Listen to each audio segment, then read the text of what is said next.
Juan Carlos Salvia. ¿A dónde va esta escoba de palabras?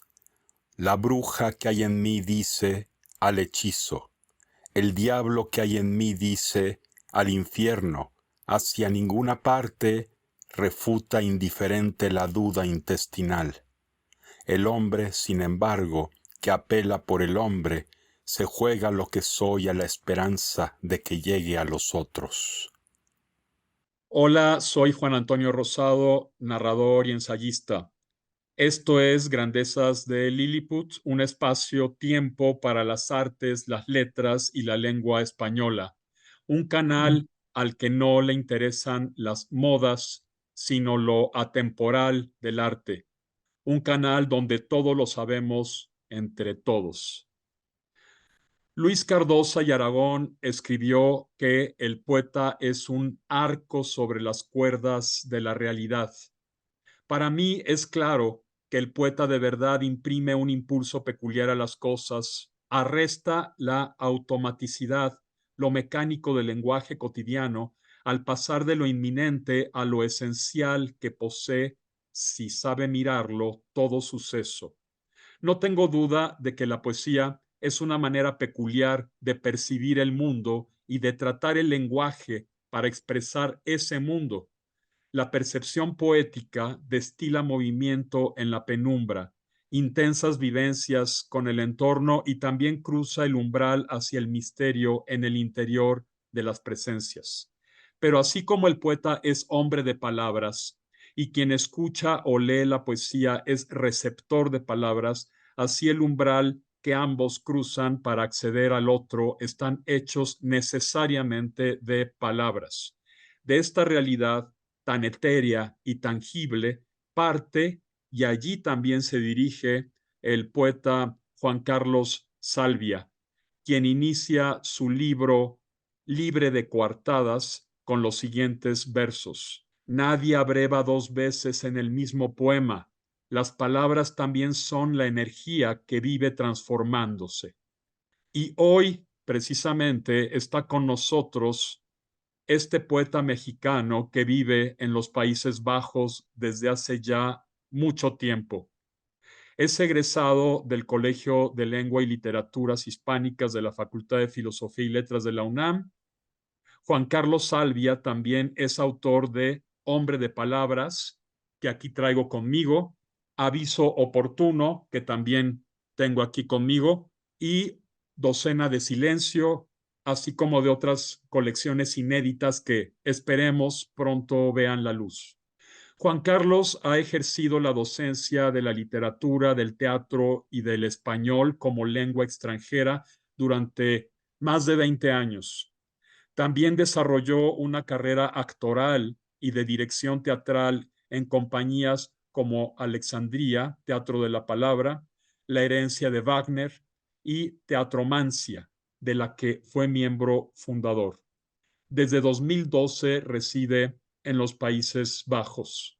Juan Carlos, muchas gracias por aceptar la invitación a este canal. Hace ya tiempo que no nos veíamos.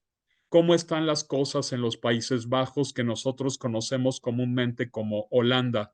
¿Cómo está el ambiente cultural y literario, particularmente en la ciudad donde vives? Antes que nada, mi querido Juan Antonio, gracias por la invitación, gracias por la invitación para poder volver a ser interlocutores en lo que más amamos, que es la literatura y algo que nos ha unido desde el principio, primero como tu alumno y después como tu interlocutor, porque así tuviste a bien abrirme ese espacio y ponerte a ese nivel conmigo desde el principio, y cosa que siempre agradeceré.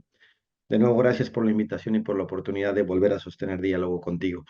¿Cómo están las cosas en Holanda? Bueno, no sé si si tengo toda la información a la mano para dar un diagnóstico preciso de eso. De lo que te puedo contar así un poco de acuerdo al pulso que le puedo tomar en la ciudad en donde vivo y por lo menos en los circuitos en los que me muevo. Está viva, por supuesto. Holanda tiene una infraestructura cultural sólida, relativamente sólida, por supuesto, siempre habría que verlo en comparación con con quién o con qué otro lugar o con qué otro tipo de país.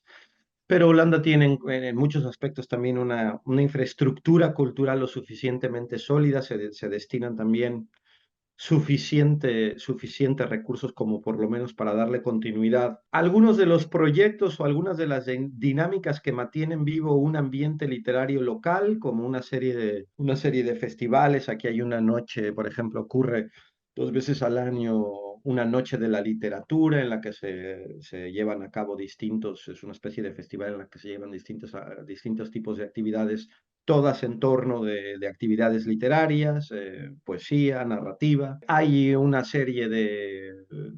posibilidades de hacer ediciones, tanto a través de editoriales oficiales como autofinanciándolas, ¿no? Hay una infraestructura de editoriales también lo suficientemente diversa y grande como para que haya un respaldo más o menos sólido al proceso de publicación, para el proceso de publicación. De ahí, Juana, a decirte a pesar de esto, qué tan sana está la vida literaria de este país, me cuesta trabajo. Yo domino más o menos el idioma, ya después de una decenia acá, soy capaz de leer en holandés con relativa solvencia, pero a pesar de eso no soy bilingüe, ¿no? Yo aprendí este idioma ya con más de 30 años, así que al final el dominio, sobre todo lo que tiene que ver con el sabor, leo en holandés, pero tampoco demasiado. He asistido con regularidad y ahora participo también en una asociación cultural aquí en la ciudad que promueve, ¿no? Yo mismo soy el que dirige, por ejemplo, un café de arte aquí,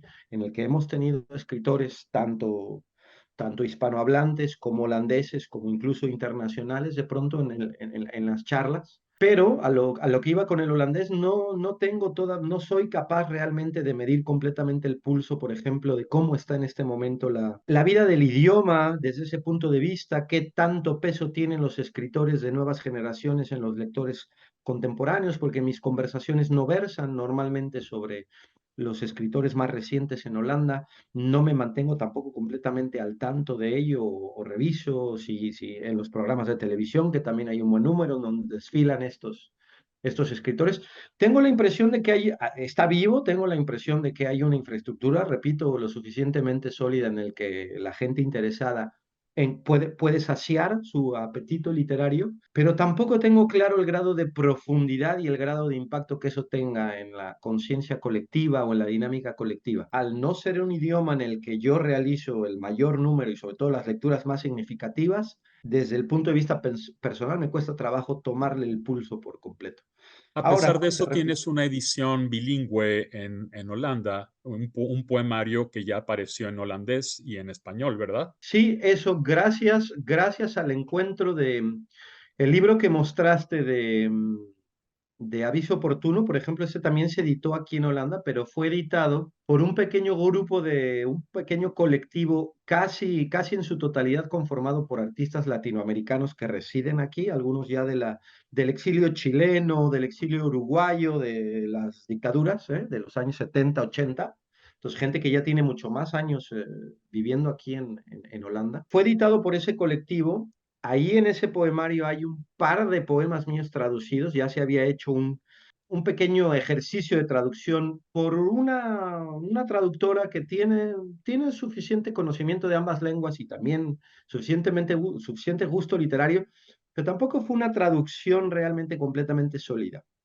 Lo que ocurrió en esta última ocasión es que, para coincidencia, en la calle donde yo vivía, descubrí, no de inmediato, que en la esquina de la calle vivía una de las mejores traductoras de literatura hispanohablante, probablemente de las últimas décadas. Me topé con ella fui invitado por una asociación, justamente la Asociación Hispanohablante de la ciudad, a dar una pequeña lección. Y ella es miembro de esas. Y ahí nos conocimos. Me enteré que era mi vecina, además. Y es Anske Falk Bosdris, que ha sido traductora por decirte los nombres, ha sido la traductora de Juan José Saer al holandés de los últimos tres o cuatro, de las últimas 3 o 4 novelas. Fue traductora de Semprún, fue traductora de Vargas Llosa, fue traductor sobre todo prosa, pero prosa de altísimo calibre, digamos. Una mujer con un profundo conocimiento también literario, probablemente en cuanto a los interlocutores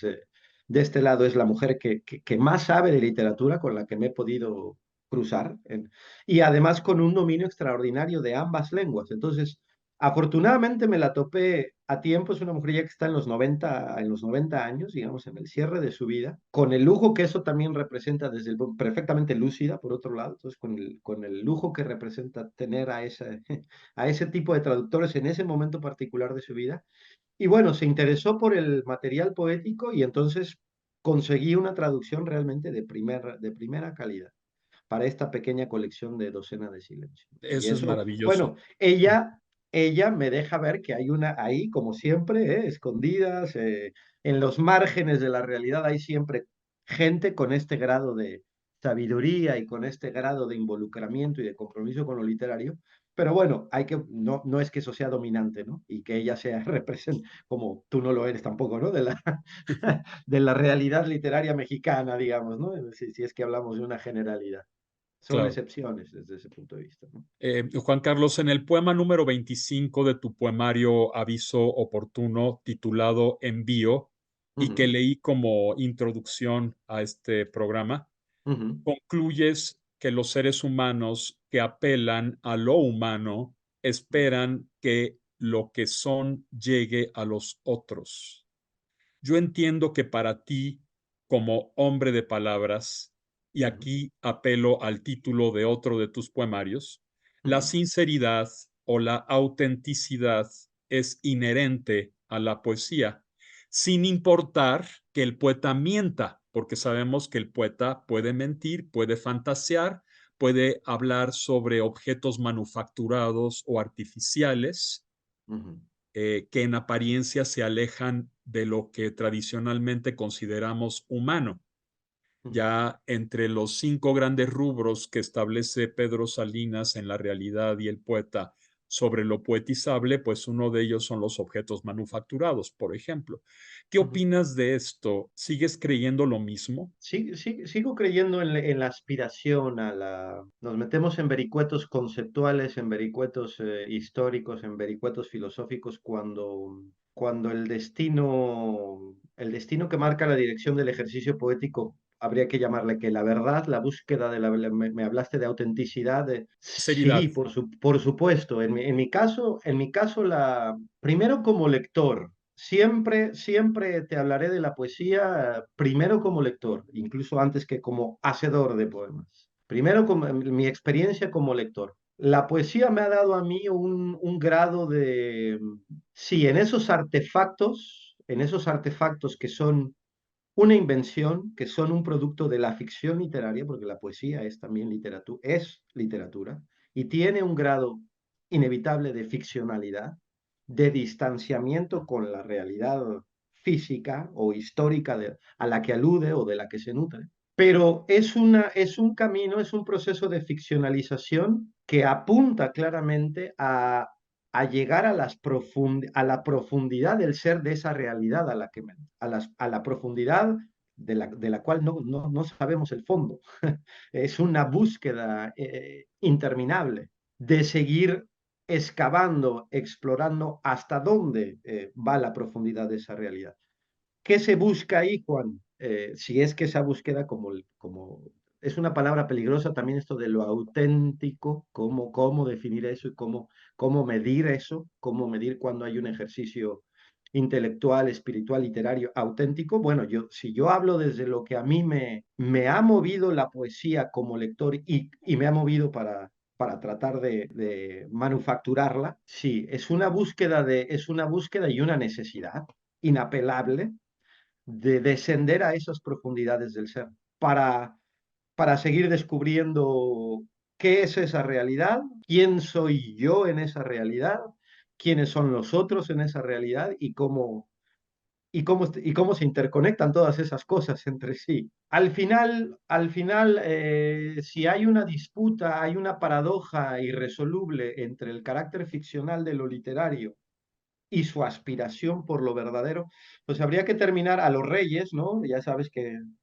cómo lo definió Reyes. La literatura es una es una mentira real, pero es una verdad psicológica, ¿no? Hay mucho de subjetivo, Hay del mucho de sujeto. subjetivo y es una paradoja de lo literario, quizá una paradoja de la mejor literatura, en donde la mejor literatura nos lleva, cómo a través de una ficción, cómo a través de un invento manufacturado, de una invención ficcional, cómo a través de eso es que muchas veces se puede profundizar de la mejor manera en lo real, a pesar de que es un producto ficcional.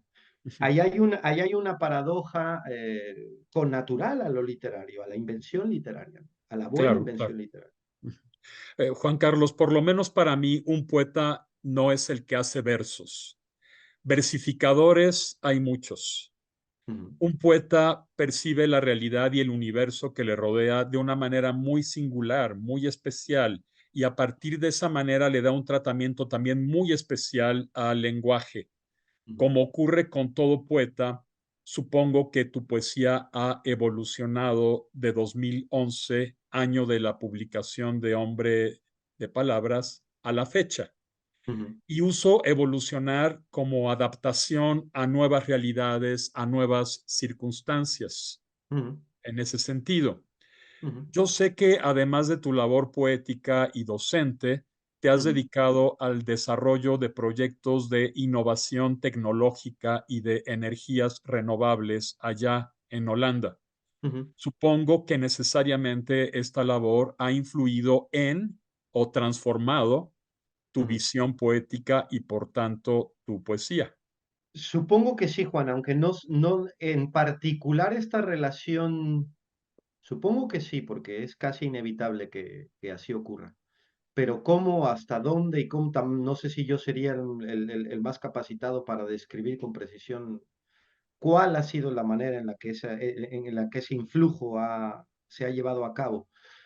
Mi participación en este sector ha sido fortuita, producto de los accidentes de una biografía, de alguien que decidió venir acá por una relación personal. No es que esas razones laborales me hayan traído de este lado. Tomé la decisión, tengo una mujer holandesa, entonces decidí venir de este lado para mantener nuestra relación en la proximidad física, y eso me llevó a una búsqueda abierta de trabajo y de actividades. Con el paso del tiempo terminé involucrado en una empresa tecnológica que desarrolla una tecnología para crear biocombustibles. Y yo me vi más bien en una primera etapa, me vi, por ejemplo, haciendo mucho trabajo de traducción. Uno de los objetivos de esta empresa era el mercado español, peninsular, me refiero. Y entonces yo me vi en una primera etapa prácticamente involucrado como traductor, ¿no? Alguien que hacía mucho trabajo de traducción de textos escritos, e incluso cuando hubo que hacer viajes para establecer las primeras relaciones, yo servía de traductor porque estábamos en interacción con españoles que no hablaban inglés, por ejemplo, ¿no? Entonces yo tenía que servir de traductores entre mis colegas holandeses y los españoles. Eso ya de entrada me puso en una situación lingüística de la que totalmente nueva. Yo Claro. no soy un traductor formado profesionalmente, nunca había hecho ese trabajo, y ahora imagínate en un contexto técnico, además. No en lo que yo realmente estoy formado y en mis expertices.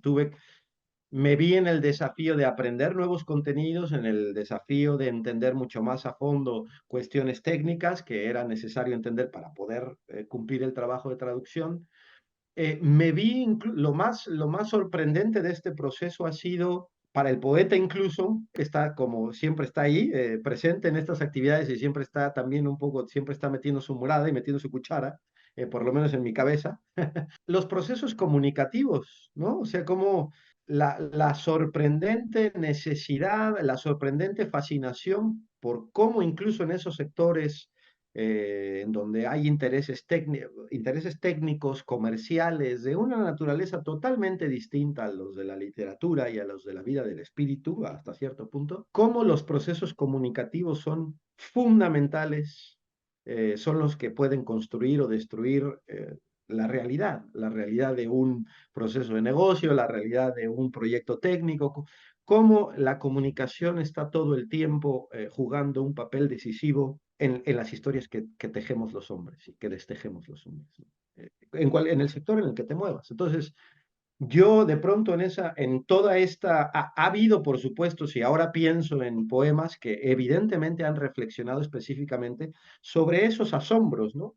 Sobre lo que me ha tocado vivir desde esa perspectiva en donde estoy poniendo, por ejemplo, mis facultades comunicativas al servicio de otros intereses distintos a los de la literatura, pero en el fondo descubriendo y ratificando que la comunicación en cualquier actividad humana juega un papel decisivo todo el tiempo. Y lo complejo que es en cualquier sector y en cualquiera de estos procesos, construir y mantener una comunicación que no distorsionen demasiado, ¿no? Cuán fácil es la Torre de Babel todo el tiempo, ¿no? Juan Carlos, en nombre de palabras, que por cierto yo prologué en 2011, juegas Brillantemente. con, juegas con una serie de ambigüedades en el Ujú, libro.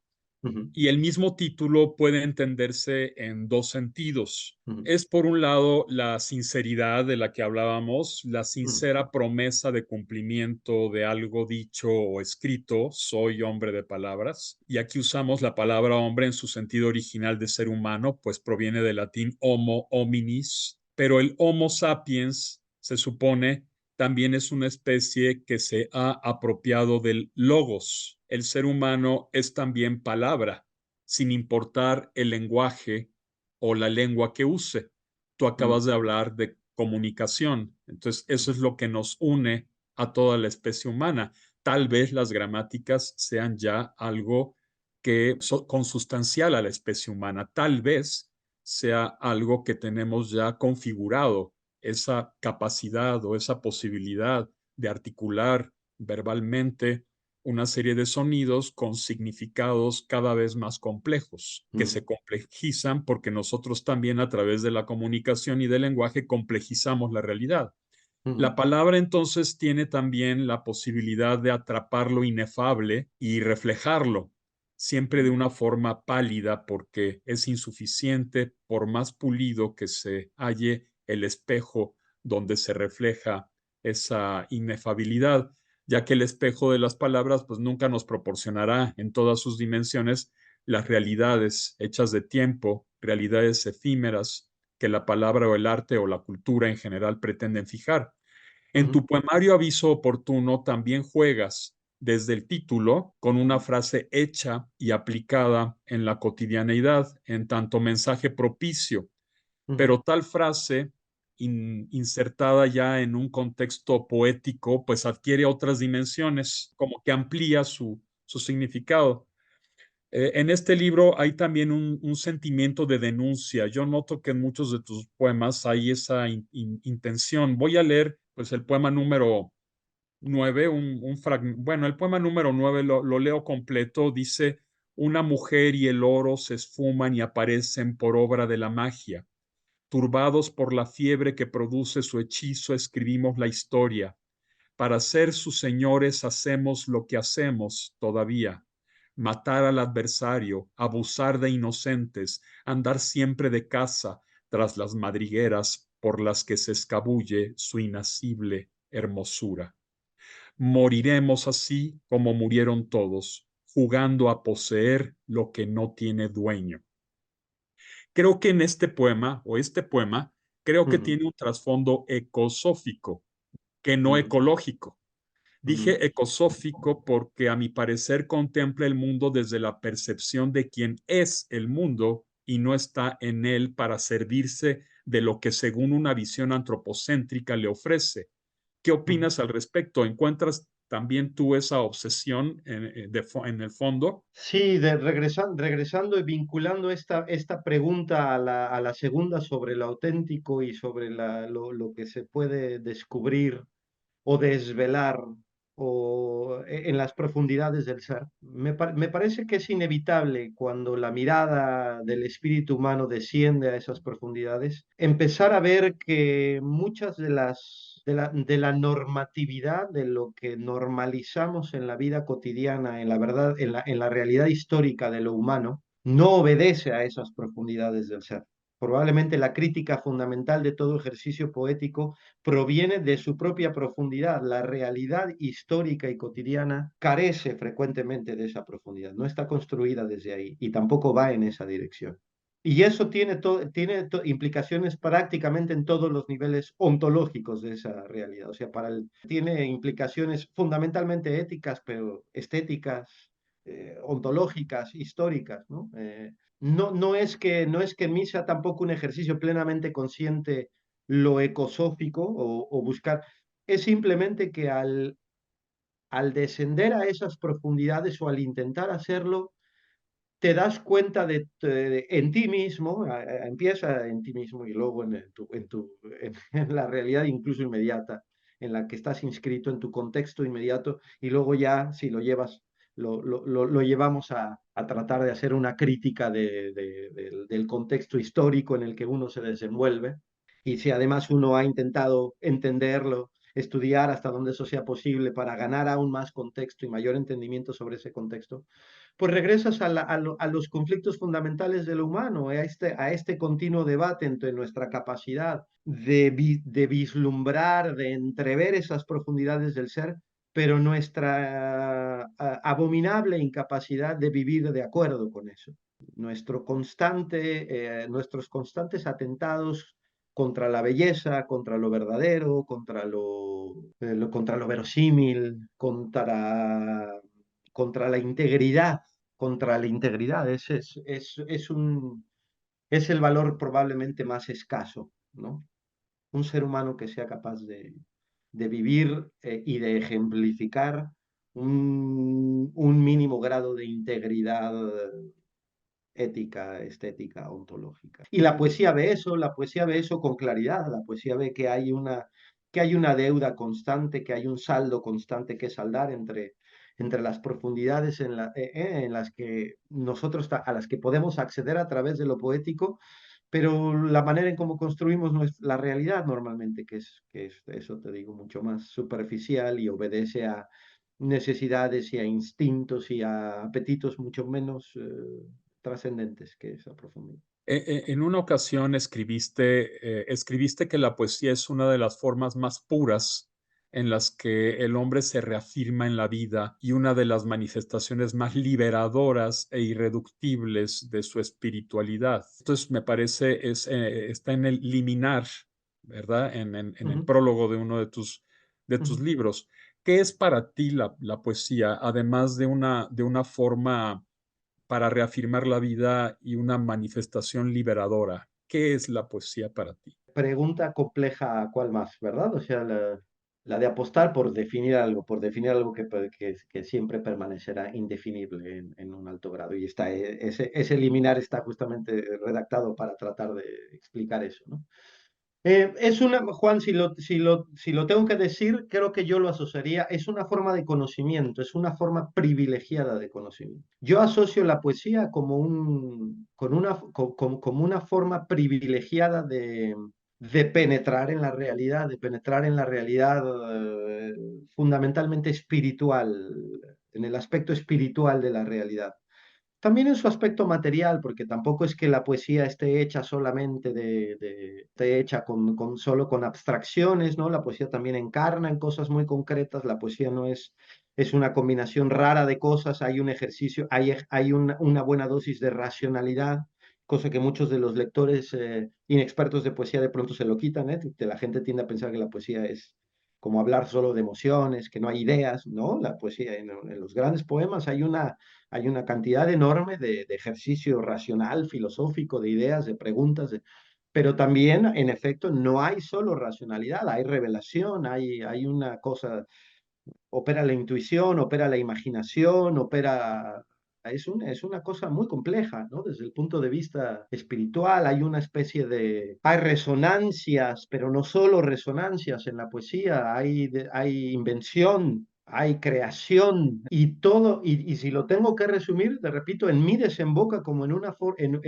por lo menos en una especie de creencia de que es una forma de conocimiento.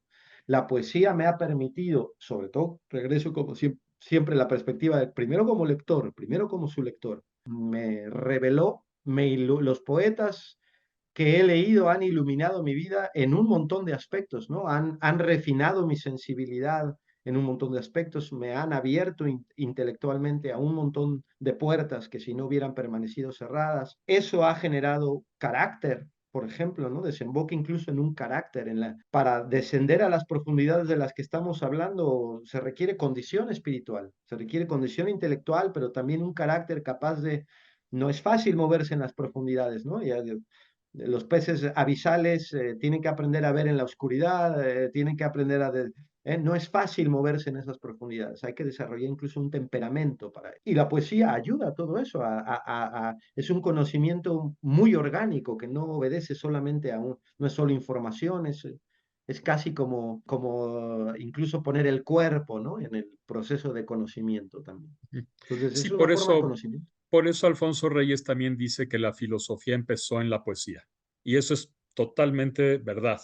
La Ujú, filosofía empezó en la poesía, no empezó con la prosa ni con el diálogo, empezó ujú, en la poesía.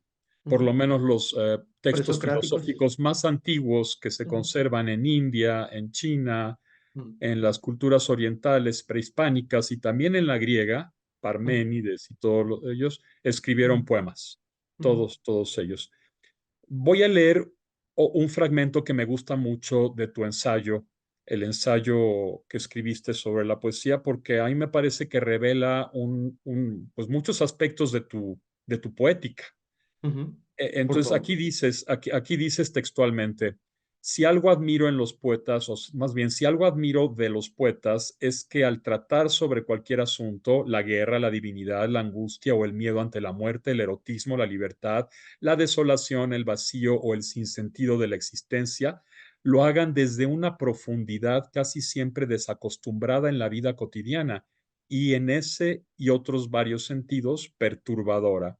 Un poema que realmente nos conmueva, dices, nos desacomoda interiormente y nos deslumbra. No nos deja nunca exactamente igual que como éramos antes de conocerlo.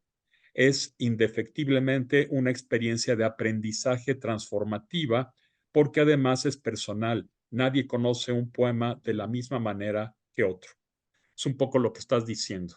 En la profundidad, el aprendizaje, el conocimiento, todo esto. Que además afortunadamente agregué con el espacio que nos da la redacción repensada, porque es un texto como muchos de los míos, muy repensado y muy depurado en ese sentido, un intento de haberle sacado o quitado lo que sobraba. Ahí hay un matiz fundamental que olvidé en lo que te acababa de comentar. Dije que era una forma privilegiada de conocimiento, pero olvidé agregar justamente esto último que aparece en ese texto, que es porque es personal. A eso iba, ¿no? Justo, no hay manera de sistematizar ese aprendizaje. Nadie puede, uno no puede, puedes hablar en una clase de retórica y analizar, que está muy bien, o sea, no es que ese conocimiento sea inútil, todo lo contrario. Se pueden analizar muchos aspectos fácticos de lo literario y en específico de lo poético, pero este proceso de conocimiento, cómo te comes un poema, qué va a transformar en ti, en cada lector, es algo que no se puede sistematizar, ¿no? Es un misterio que acaba por ser personal, individual. Cada individuo sometido al posible influjo de un poema puede desembocar en cosas muy distintas, ¿no? En revelaciones muy distintas. Lo que para ti impacta de determinada manera en otro lector, ahí se pone en juego justamente el aspecto personalísimo del conocimiento más profundo, que es personal, ¿no? Que tiene que ser un ejercicio de apropiación personal de lo conocido, de lo sabido. Juan Carlos, ¿por qué salvia? ¿Por qué el seudónimo? La verdad es que en primer lugar me gustó, o sea, fonéticamente me gustó la comedia. Eso, primero me gustó el nombre. Y luego lo medité antes de haber firmado ya el primer libro publicado con el seudónimo y no con mi nombre civil, que es Estrada. Lo medité, o sea, medité el asunto de si quería usar un seudónimo o no y si me parecía pertinente o no, o sea, tenía reparos contra eso. Al final me pareció, hay una distancia insalvable incluso para alguien como yo que escribe y como tantos otros que han escrito. creo que lo que he escrito, en efecto, representa la búsqueda más profunda y representa la búsqueda más profunda desde lo literario, pero también no creo que mi poesía esté radicalmente divorciada de la manera en cómo he vivido. Mi biografía y las cosas que he escrito, espero, hay un relativo grado de coherencia entre las dos. Pero aún así, y aún viviendo casi que expresamente para tratar de cerrar esa distancia, el poeta no es completamente el mismo que el hombre civil. El poeta tiene una vida que no siempre está presente para fortuna o para bien o para mal. Hay una distancia insalvable. El poeta a veces es un personaje. No soy siempre Juan Carlos Salvia.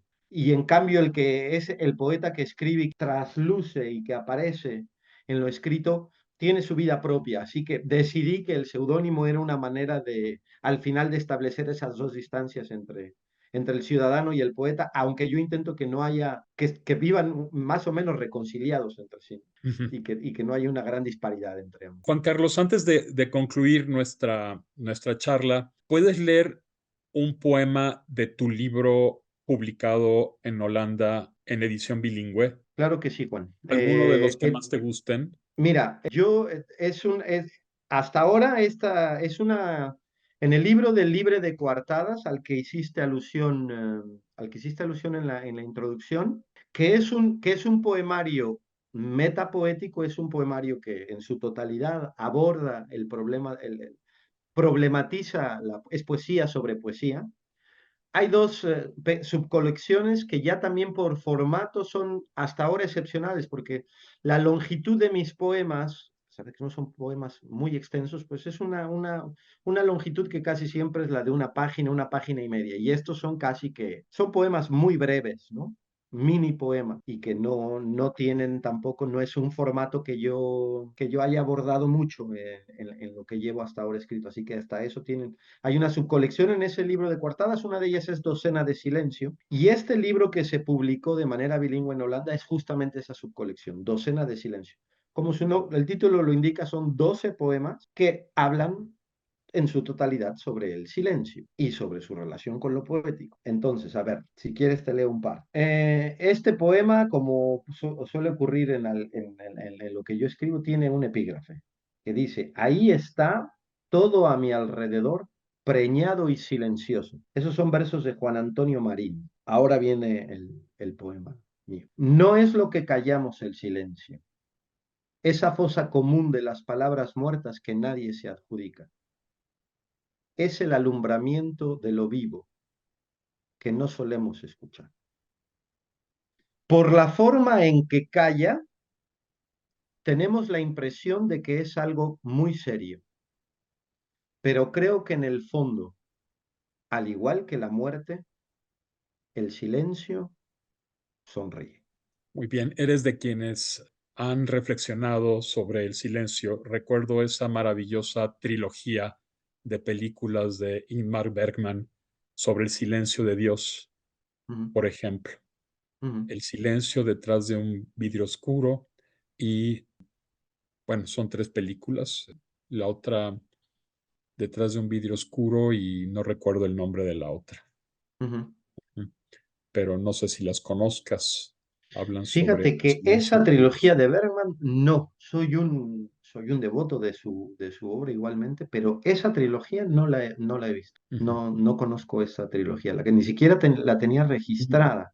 Sí, perdón, la Eh, tercera película se llama Luz del Invierno. Sí, Luz del Invierno la conozco, pero no conozco entonces y no reparé cuando vi Luz de Invierno, ujú. que pertenece a una trilogía. No lo Sí, concienticé la cuando. primera se titula El silencio y tiene que ver justamente con esa incomprensión, esa incomunicación o incomunicabilidad cuando no se conoce la lengua del otro.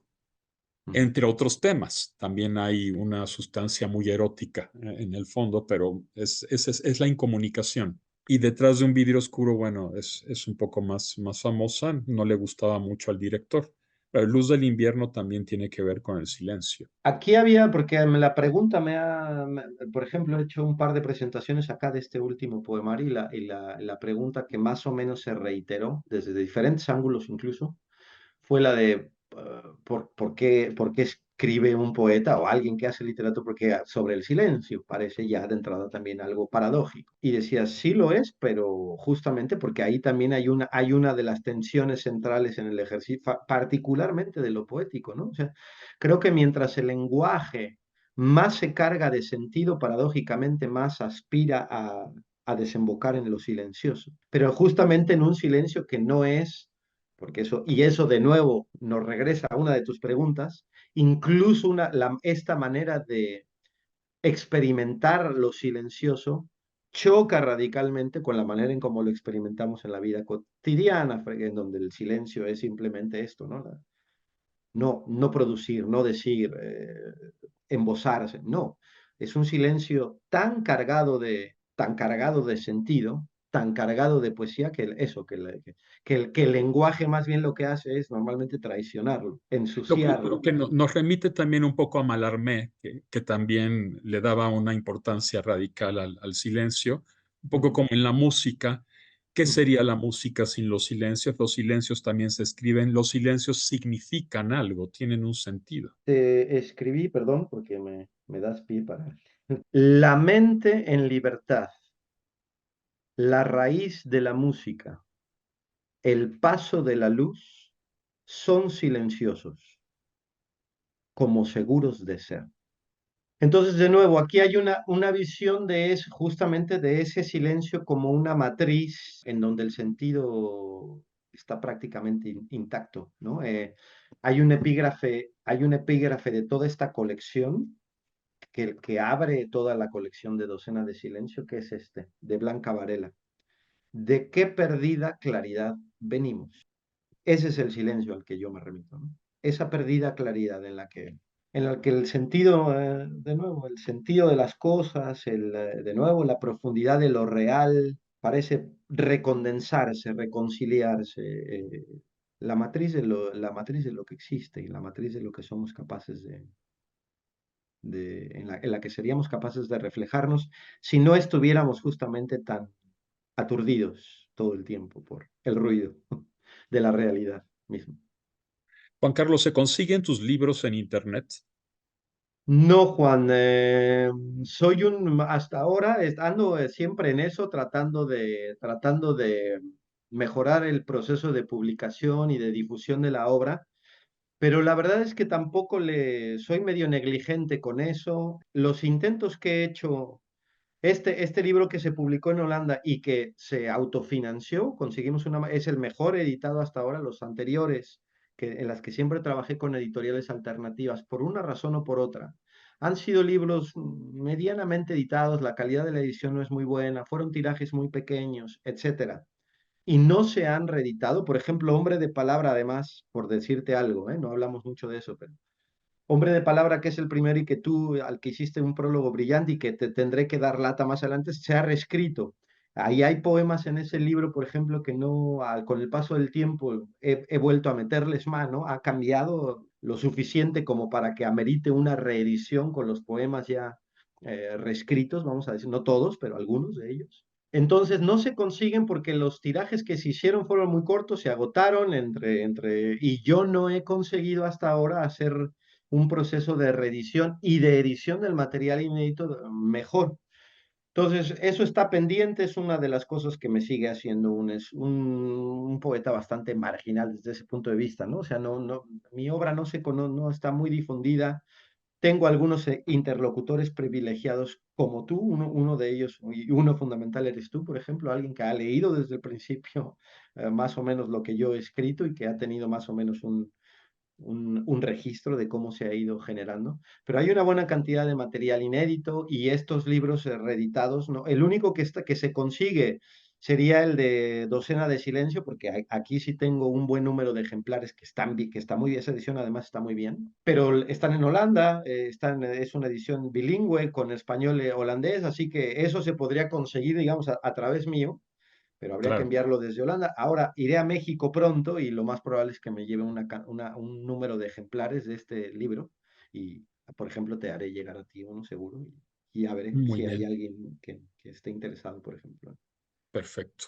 Lo esperaremos. Juan Carlos, pues muchísimas gracias por esta conversación, por esta charla tan amena sobre la poesía, sobre tu obra, sobre tu poética también, sobre tu percepción de la vida a través de la poesía. Y ustedes, si les ha gustado, a ustedes, si les ha gustado este programa, suscríbanse, pongan me gusta, activen la campanita para recibir notificaciones y pues gracias por estar aquí, gracias Juan Carlos, gracias auditorio, audiencia, hasta la próxima.